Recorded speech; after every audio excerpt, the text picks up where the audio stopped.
सुप्रभात। चंचल मन का समाधान, ये हमारी आज की आध्यात्मिक चर्चा का विषय। चंचल मन का समाधान। श्री कृष्ण भगवान जी से अर्जुन ने प्रश्न किया कि ये मन बड़ा चंचल है, इसे कैसे वश में किया जाए। भगवान बोले, सचमुच मन तो बड़ा चंचल है, किंतु इसे अभ्यास और वैराग्य से वश में किया जा सकता है। तो प्रश्न यह है कि अभ्यास क्या है और वैराग्य क्या है। किसी ऐसे कार्य को जिसे हमें करने की आदत नहीं है, उसे बार बार करना, और बार बार करने से फिर आदत पड़ जाती है, और आदत पड़ते पड़ते फिर स्वभाव बन जाता है, फिर कोई अड़चन नहीं रहती, साधन होने लगता है।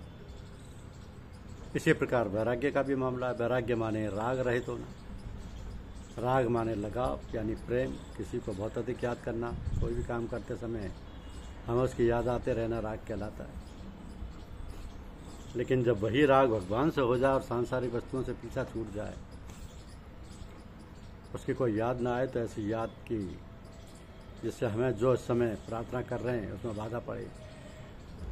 तो हम प्राय लोगों से कहा करते हैं कि सबसे सरल तरीका है किसी वस्तु को, किसी और बात का, किसी संग साथ को, दुनिया की, संसार की किसी वस्तु को जिससे आपको लगाव है, छोड़ने की कोशिश मत करो, बल्कि भगवान को, सद्गुरुदेव को, अपने इष्ट को अधिक से अधिक पकड़ने की, उनसे संबंध रखने की, उनकी याद करने की, उनके साथ रहने की चेष्टा करो।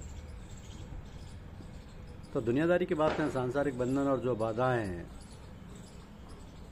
हमारे साधन के मार्ग से अपने आप हट जाएंगी। जैसे कोई दोनों हाथों की मुट्ठियों में अलग अलग कोई वस्तु पकड़ ले और एक मुट्ठी को खूब कसकर पकड़े और सारी ताकत एक ही मुट्ठी में लगा दे, तो दूसरी मुट्ठी अपने आप खुल जाएगी। इसी प्रकार जब हम भगवान में पूरा उत्साह और चेष्टा से सारी चेतना तथा बल को लगा देंगे, तो संसार के बंधन अपने आप छूट जाएंगे, टूट जाएंगे, और यही वैराग्य दशा अपने आप आ जाएगी।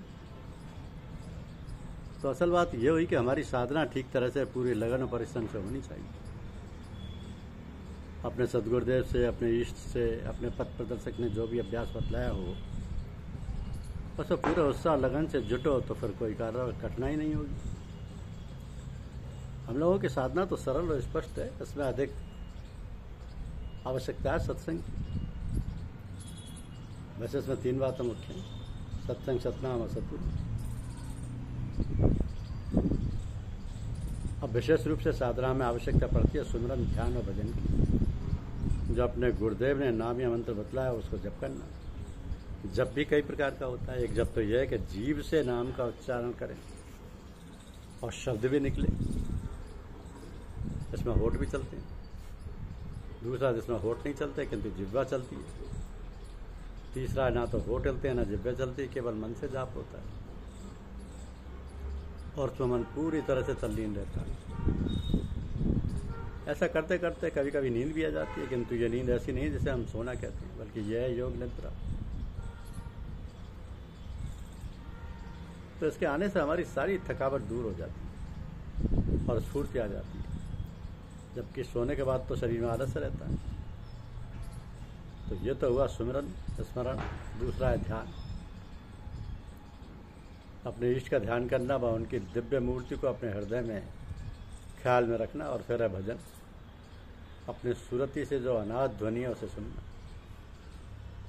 तो ये भजन तो सबको नहीं आता। जब अभ्यास करते करते शब्द खुल जाता है, तब जो अनाहत ध्वनि है वो खुलती है, तो फिर उसमें सारा आपा, सारी सुरति समा जाती है। अब ये बात तो आम नहीं है, ये गुरुमुख शिष्यों को ही प्राप्त होती है। कहा है कि जपा मरे या जपा मरे, अनहद मर जाए। सुरत समानी शब्द में ताही काल नहीं खाए। तो शब्द की महिमा अपार है। यह स्थिति तो गुरुदेव से प्राप्त होती है और चर्चा का विषय नहीं है।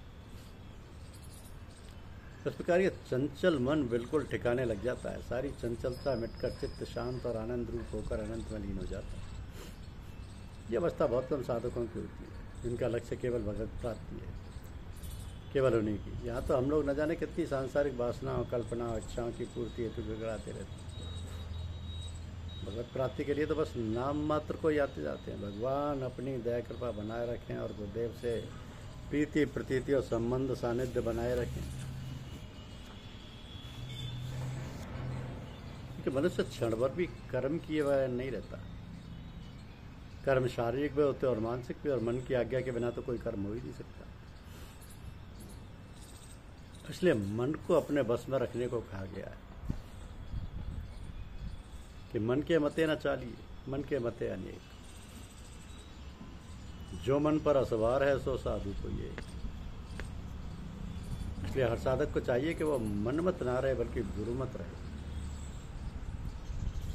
अब गुरुमत में चलना, गुरु मुख होने का मतलब है कि अपने को गुरु को समर्पण कर दो। यही वो राजमार्ग जिस पर हम बेरोक टोक हमें चलते जाना, और इस पर तो भगवान और गुरुदेव ही रक्षा करते हैं। क्योंकि मन मनुष्य को पल भर में कहीं से कहीं पहुंचा देता है। और सीधी सादी बात तो है कि हम अपनी बहुमुखी वृत्तियों को अंतर्मुखी कर लें, सारी वृत्तियों को समेटकर अंतर में ले जाएं। अंतर में भगवान का निवास है, भगवान का अंशरूप ही आत्मा है। तो हमें अपने स्वरूप को प्राप्त करना है। चित्त की धार को जो बाहर को है उसको अंतर की ओर करना है। उलट धार इसी को कहते हैं। धारा का उल्टा राधा हो गया, तो धार को उलट कर अंतर में जो आत्मा परमात्मा का अंश है उसमें मिला देना। यही है आत्मस्थ होना, अपने आप को जानना, अपने स्वरूप में स्थित होना। ये साधना बड़ी सुलभ है। इसे सत्संग में सुगमता और सरलता से प्राप्त किया जा सकता है। सत्संग ऐसे लोगों का जो महापुरुष है, महात्मा है, जिन्होंने अपनी स्थित प्रज्ञ बना ली है, जो आत्मा को प्राप्त कर उसमें स्थित हो गए, जो आत्म पुरुष हैं, उनके साथ संग में बैठना उठना, उन्हीं से मिलना जुलना, उन्हीं की बताई हुई युक्ति और साधना करने से बड़े बड़े साधारण ढंग से सब कुछ प्राप्त हो जाता है। इसी कारण सत्संग की बड़ी महिमा है। धन्यवाद। YouTube चैनल को लाइक और सब्सक्राइब अवश्य करें।